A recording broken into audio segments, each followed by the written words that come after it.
நீங்க இந்தியால savings account வச்சிருக்கீங்களா? இந்த ஒரு இன்ஃபர்மேஷன் உங்களுக்காக. ஏப்ரல் 1ஆம் தேதியிலிருந்து ஃபைனான்ஸ் மினிஸ்ட்ரி, RBI எல்லாம் மிகப்பெரிய மாற்றத்தை குறிப்பிட்டு சேவிங்ஸ் அக்கவுண்ட்டை யாரெல்லாம் பயன்படுத்திக்கிட்டு வந்துட்டு இருக்கீங்களோ உங்களுக்காக வெளியிட்டிருக்காங்க.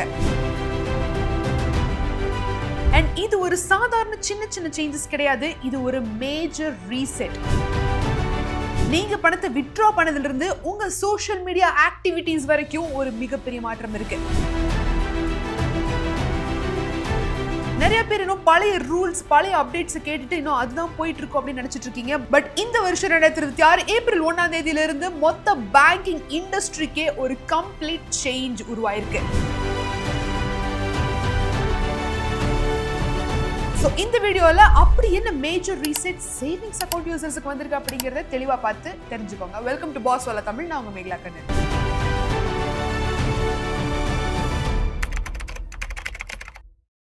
2026 ஏப்ரல் 1ங்கிறது ஒரு மேஜர் பேங்கிங் இண்டஸ்ட்ரிக்கே வந்திருக்கக்கூடிய ஒரு மிகப்பெரிய டிரான்ஸ்ஃபர்மேஷன் அப்படின்னு கூட நம்ம சொல்லலாம். ஏன்னா அந்த அளவுக்கான ஒரு செக்யூரிட்டி பேஸ்டு அப்டேட்டையும் ஒரு பேங்கிங் செக்டர்ல ஒரு மிகப்பெரிய அப்டேட்டையும் கொண்டு வந்துகிட்டே இருக்காங்க.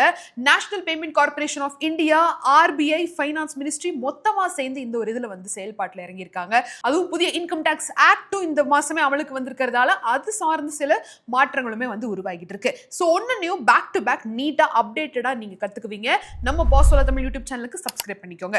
சோ நம்ம இன்னைக்கு பார்க்க இருக்கக்கூடிய சேவிங்ஸ் அக்கவுண்ட் வச்சிருக்கிறவங்களோட முக்கியமான மாற்றங்கள்ல number 1 UPI ATM withdrawals. So உங்களுக்கு பேசிக்கா ஒண்ணு நான் தெரிய வச்சிடுறேன். முதல்ல இந்த UPI ATM withdrawal அப்படின்னா என்ன? யாரெல்லாம் உங்க பணத்தை கேஷா வித்ட்ரா பண்ணிக்கணும்னு நினைக்கிறீங்க பக்கத்துல இருக்கிற ATM போய், ஆனா உங்ககிட்ட டெபிட் கார்டு இல்ல அப்படிங்கிற பட்சத்துல நீங்க உங்க போன்ல UPI மூலமா அந்த ஒரு QR கோட ஸ்கேன் பண்ணி பின் போட்ட உடனே ATMல கேஷா நீங்க வந்து வித்ட்ரா பண்ணிக்கலாம் அப்படிங்கிற அப்டேட் உங்கள நிறைய பேருக்கு தெரிஞ்சிருக்கும். தெரியாதவங்களுக்கு இப்போ உங்களுக்கு தெரிஞ்சிருக்கும்னு நினைக்கிறேன். இப்போ ஏப்ரல் 1ஆம் தேதியில இருந்து ATM withdrawal limit அப்படிங்கிற ஒரு விஷயம் வந்து under the new income tax act ரூல்ஸ்க்கு கீழ வந்திருக்க ஒரு விஷயம். மாசத்துக்கு 5 தடவை மட்டும்தான் ATM, உங்க பேங்க் ATMல நீங்க ஃப்ரீயா பணத்தை வித்ட்ரா பண்ணிக்க முடியும் அப்படிங்கிற ஒரு ரூல்ஸ் இருக்கு. அந்த 5 தடவை லிமிட் மீறினதுக்கு அப்புறம் 23 rupees plus GST நீங்க உங்க பேங்க்ல இருந்து டிடக்ட் ஆகும் ஒரு தடவை நீங்க கேஷ் வித்ட்ரா பண்றப்போ. சோ இதுக்கு முன்னாடி என்னன்னா கார்டை வச்சு கேஷ் வித்ட்ராவலும் கார்ட்லெஸ் கேஷ் வித்ட்ராவலும் செப்பரேட்டா பிரிச்சிருந்தாங்க. ஸோ கார்டை வச்சு கேஷ் வித்ட்ரால் பண்றதுக்கான லிமிடேஷன்ஸ் எவ்வளவோ இருந்ததுன்னா அது அந்த லிமிடேஷன் முடிஞ்சிருச்சு அப்படிங்கிற பட்சத்தில் cordless cash withdrawal UPI ATM மூலமா நம்ம வந்து எடுத்துக்கிட்டு இருந்தோம். அதுக்கு எந்த விதமான ஃபீயும் சார்ஜ் பண்ணிக்கிட்டு இல்லை. இப்போ அரசாங்கம் HDFC மாதிரியான பிரைவேட் பேங்க்ஸ் எல்லாமே சொல்லியிருக்காங்க, இனிமே நாங்க வந்து பிசிக்கல் அண்ட் டிஜிட்டல் பேமெண்டோட வித்தியாசத்தை பெருசா நாங்க வந்து டிஃபரன்ஷியேட் பண்ண விரும்பல. சோ இனிமே என்ன ஆக போகுதுன்னா, லெட்ஸ் சே ஒரு மாசத்துக்கு நீங்க 3 தடவை கார்டை வச்சு கேஷ் வித்ட்ரா பண்றீங்க, 2 தடவை UPI மூலமா நீங்க வந்து கேஷ் வித்ட்ரா பண்றீங்கன்னா 5 கோட்டா முடிஞ்சு போச்சு. 5 தடவை நீங்க அந்த மாசத்துக்கு கேஷ் வித்ட்ரா பண்றதுக்கான கோட்டா முடிஞ்சு போச்சு. which means கார்டை வச்சு நீங்க பணத்தை எடுத்தாலும் சரி, UPI போட்டு நீங்க UPI ஸ்கேன் பண்ணி பணத்தை எடுத்தாலும் சரி, 5 தடவை தான் உங்களோட லிமிட் அப்படிங்கறதா இந்த ஒரு முக்கியமான அப்டேட். சோ இதுல இன்னொரு கிளாரிட்டி என்ன அப்படின்னு பாத்தீங்கன்னா, உங்க பேங்க் ATMல 5 தடவை மாசம் நீங்க வந்து வித்ட்ரா பண்ணிக்கலாம். இதுவே வேற ஒரு பேங்க் ATM அப்படின்னா மெட்ரோ சிட்டிஸ் மாதிரியான பெங்களூர், டெல்லி, மும்பைல இருக்கு பாத்தீங்களா, இங்க 3 தடவை நீங்க மாசம் வித்ட்ரா பண்ண முடியும். இதுவே நான் மெட்ரோ சிட்டிஸ் எதெல்லாம் இருக்கோ அங்க 5 தடவை நீங்க வந்து வேற ஒரு பேங்கோட ATMல நீங்க வந்து வித்ட்ரா பண்ணிக்கலாம். அந்த லிமிடேஷனும் முடிஞ்சதுக்கு அப்புறம் உங்களுக்கு 23 ரூபாய் பிளஸ் GST சார்ஜ் பண்ணப்படும் ஃபார் எவ்ரி கேஷ் வித்ட்ராவல். ஞாபகம் வச்சுக்கோங்க. ஸோ அல்டிமேட்லி நீங்க சேவிங்ஸ் அக்கௌண்ட் யூஸ் பண்ற ஆளா இருந்தாலும் சரி, கரண்ட் அக்கௌண்டா இருந்தாலும் சரி, இந்த கேஷ் வித்ட்ராவல் ரூல்ஸ் உங்களுக்கு பொருந்தும். ரெண்டாவதா PAN rules and cash limits. Savings account வச்சிருக்கிறவங்களே தயவு செஞ்சு கேளுங்க, PAN கார்டு இருந்துச்சு அப்படின்னா உங்களோட கேஷ் டெபாசிட் லிமிட் எவ்வளவு தெரியுமா? PAN கார்டு வச்சிருக்கீங்க அப்படின்னா சேவிங்ஸ் அக்கௌண்ட்ல 10 லட்சம் ரூபாய் வரைக்கும் ஒரு வருஷத்துல நீங்க டெபாசிட் பண்ண முடியும். ஒருவேளை PAN கார்டு இல்ல அப்படிங்கிற பட்சத்துல நீங்க 5 லட்சம் ரூபாய் மட்டும்தான் உங்க சேவிங்ஸ் அக்கௌண்ட்ல டெபாசிட் பண்ண முடியும். அதை மீறி 1 ரூபாய் போனாலும் உங்களோட இது வந்து உங்களோட டிரான்சாக்ஷன் டீடைல்ஸ் இம்மீடியட்டா பேங்க் இன்கம் டாக்ஸ் டிபார்ட்மெண்ட்டுக்கு இன்ஃபார்ம் பண்ணுவாங்க. உங்க வீட்டுக்கு வந்து அந்த சோர்ஸ் ஆஃப் இன்கம் கேட்பாங்க. அது நீங்க கரெக்டா சப்மிட் பண்ணிட்டீங்க, கொடுத்துட்டீங்க, காமிச்சிட்டீங்க அப்படின்னா ஒன்றும் பிரச்சனை இல்லை. பட் ஆனாலும் சொல்றேன், லிமிடேஷன் பேன் கார்டு இருக்கிறவங்களுக்கு 10 லட்சம் ரூபாய் டெபாசிட் பண்ணலாம் வருஷத்துக்கு. பேன் கார்டு இல்லாதவங்க வெறும் ஆதார் கார்டை மட்டுமே கொடுத்து பேங்க் அக்கௌண்ட் ஓப்பன் பண்ணிக்கிறவங்க, பேன் கார்டு அப்டேட் பண்ண வச்சிருக்கிறவங்க எல்லாருமே வந்து 5 லட்சம் ரூபாய் வரைக்கும் மட்டும்தான் வருஷத்துக்கு டெபாசிட் பண்ண முடியும். அதுக்கு மேல பண்ணீங்க அப்படின்னா இன்கம் டாக்ஸ் டிபார்ட்மெண்ட்ல இருந்து உங்களுக்கு கேள்வி வரும். மூணாவதா, உங்க சோஷியல் மீடியா ஆக்டிவிட்டீஸ்க்கும் இன்கம் டாக்ஸ் டிபார்ட்மெண்ட்டுக்கும் இருக்கக்கூடிய அந்த ஒரு ரிலேஷன். ஏப்ரல் 2026 இருந்து இன்கம் டாக்ஸ் டிபார்ட்மெண்ட் உங்க சோஷியல் மீடியாவை கீனா அப்சர்வ் பண்ணுவாங்க. எப்படின்னா, இப்போ நீங்க இன்கம் டாக்ஸ் ஃபைல் பண்ணிருக்கீங்க, ஒரு 7 லட்சம் ரூபாய்க்கான இன்கம் டாக்ஸ் ரிட்டர்ன்ஸ், அவ்வளவுதான் என்னோட இன்கம் சொல்லிட்டு போட்டு ஏதோ ஒன்று ஃபைல் பண்ணிருக்கீங்க, இல்லை ஏதோ ஒரு ரெக்கார்டு இருக்கு அப்படின்னு வச்சுக்கலாமே. அதை மீறி சோஷியல் மீடியாவில் ரோல்ஸ் ராய்ஸ் பக்கத்தில் நின்று இப்போ தான் நான் புது கார் வாங்கினேன், இப்போ தான் நான் வந்து பங்களா வாங்கினேன், இப்போ தான் நான் வந்து புதுசாக ஒரு டைமண்ட் ரிங் வாங்கினேன் அப்படின்னு மாதிரி எல்லாம் நீங்கள் வந்து போஸ்ட் போட்டுக்கிட்டு இருக்கிறீங்க அப்படின்னா அதை நீட்டாக அப்சர்வ் பண்ணி அந்த ஒரு சோர்ஸ் ஆஃப் இன்ஃபர்மேஷனை வச்சு உங்கள் வீட்டில் ரைடு வர்றதுக்கோ இல்லை உங்களோட சோர்ஸ் ஆஃப் இன்கம் கொஸ்டின் பண்ணுறதுக்கோ இப்போ இன்கம் டாக்ஸ் டிபார்ட்மெண்ட்டுக்கு வந்து ஃபுல் பவர் இருக்குது அப்படிங்கிறத தெரிஞ்சுக்கோங்க. நாலாவதா, zero balance account benefits. So யாரெல்லாம் அந்த ஜீரோ பேலன்ஸ் அக்கௌண்ட் வச்சிருக்கீங்களோ அவங்களுக்கான பெனிஃபிட்ஸ் என்ன அப்படிங்கிறத ஒரு வாட்டி ரிவைஸ் பண்ணி வச்சிருக்காங்க. அது நம்மளுக்கு ரொம்ப பாசிட்டிவாகவே அமைஞ்சிருக்கு. அதுக்கான என்னென்ன மாதிரியான ரூல்ஸ் அண்ட் ரெகுலேஷன்ஸ் ஃபீச்சர்ஸ் என்ன அப்படிங்கிறத நான் சொல்கிறேன், தெளிவாக கேளுங்க. Unlimited cash deposits, no charges. நீங்கள் எவ்வளோ வேணாலும் கேஷ் டெபாசிட் பண்ணலாம். அந்த ஒரு பர்டிகுலர் ஜீரோ பேலன்ஸ் அக்கௌண்ட்ல எவ்வளோ வேணாலும் கேஷ் டெபாசிட் பண்ணலாம், எந்த சார்ஜஸுமே இல்லை.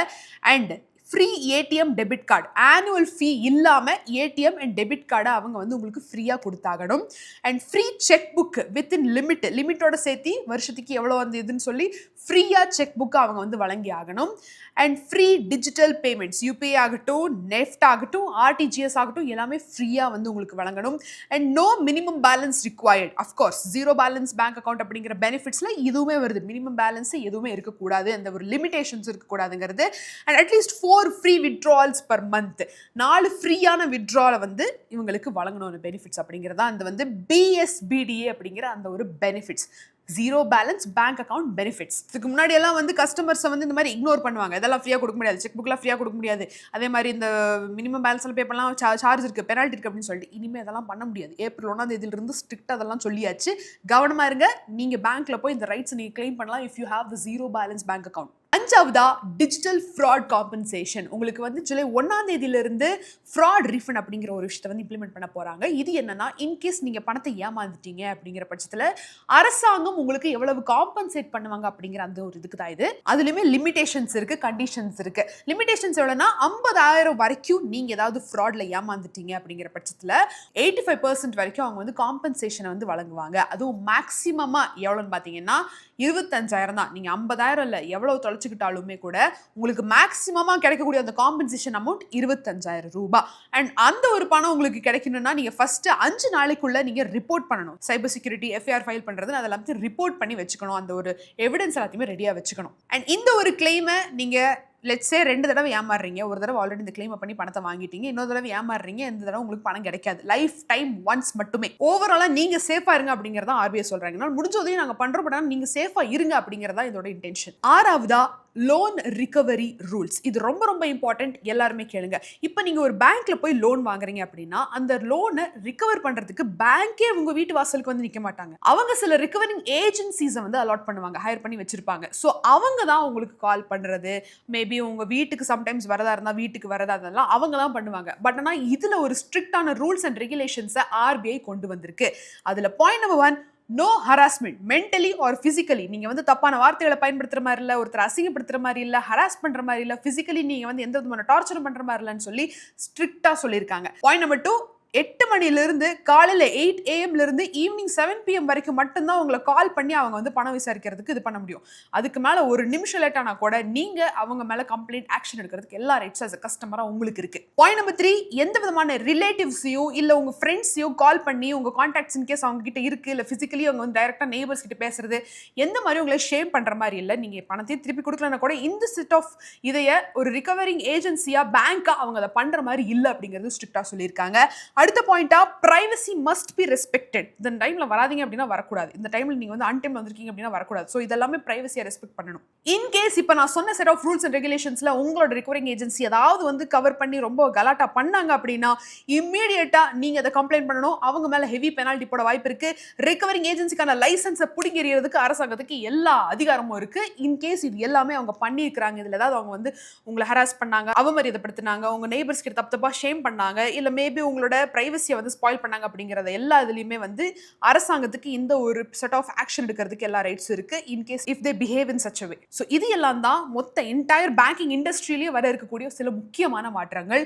தயவு செஞ்சு ஜாக்கிரதையா இருங்க. முக்கியமா சேவிங்ஸ் அக்கௌண்ட் வச்சிருக்கிறவங்களுக்கு நான் என்னென்ன மாற்றங்கள் வரப்போகுது அப்படிங்கிறத நான் சொல்லிட்டேன். டெபாசிட்ல இருந்து யூபிஐ கேஷ் வித்ட்ரால் இருந்து எல்லாமே வந்தாச்சு.